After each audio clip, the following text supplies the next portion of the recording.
Campaign 10 Forum for U.S. House in District 4. I'm Roger Cornish. We're now about a month away, in fact exactly a month away today from the general election, and voters in District 4 will elect a new congressional representative. 4 people are running in the race for District 4, which covers Wichita. Tonight we'll talk with Libertarian Shawn Smith, Democrat Goyle, Reform candidate Susan Ducey, and Republican Mike Pompeo. The candidates are running for the seat Congressman Todd Tiahrt will vacate. Tiahrt, of course, lost the primary for a U.S. Senate seat. We begin our forum with an opening statement from each candidate. We drew numbers to determine the order. We start with Mr. Smith. I'm a lifelong Wichitan. I make a living as an elementary school head custodian. I'm also an entrepreneur. I've been married to my wife Janet for 18 years. We have a daughter Rachel who's 9 years old. I am dedicated to limited government, a free market economy, property rights, civil liberties, personal freedoms and personal responsibilities, and a foreign policy of non-intervention, peace, and free trade. The big government policies of both the Democrats and Republicans are responsible for the mess that our country finds itself in today. Libertarians are here to clean it up. Please vote for me on Tuesday, November 2nd, and together we can rebuild the crumbling foundation of our constitutional republic. Thank you. Thank you. And now opening statement from Mr. Goyle. Good evening, and thank you for watching. I'm Goyle. I grew up in Wichita, where I learned the Kansas values of hard work, playing by the rules, and living the American dream. You will have a clear choice tonight as you watch this debate. I'm the only moderate in this race. I believe in being bipartisan and being independent. I will work with anyone from any party if it's a good idea that benefits Kansans. And I have a track record of doing just that. And most importantly, I believe that the most important job for the next member of Congress is to secure, create, and protect Kansas jobs.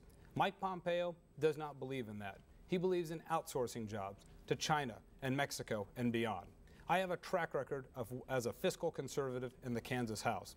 I voted to cut your taxes more than 50 times and voted to cut more than $500 million in wasteful government spending.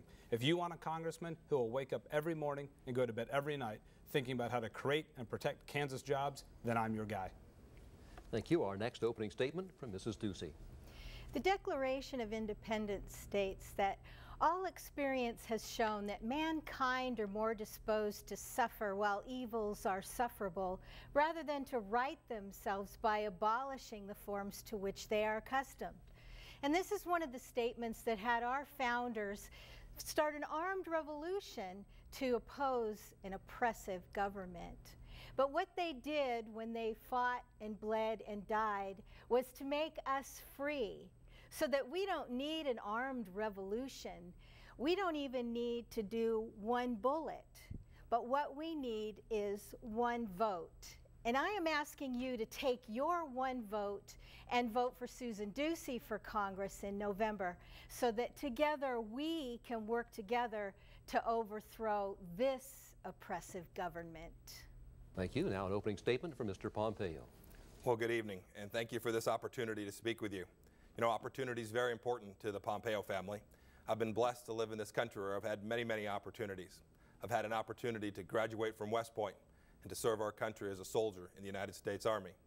And I've had the opportunity to come to Kansas and grow two companies, creating over 400 jobs right here in the 4th District of Kansas.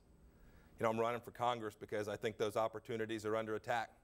I think they're threatened by the big government agenda of President Obama and Speaker Nancy Pelosi. You know, they believe in more stimulus and more redistribution of wealth. I believe in limited government. They believe in nationalizing our health care.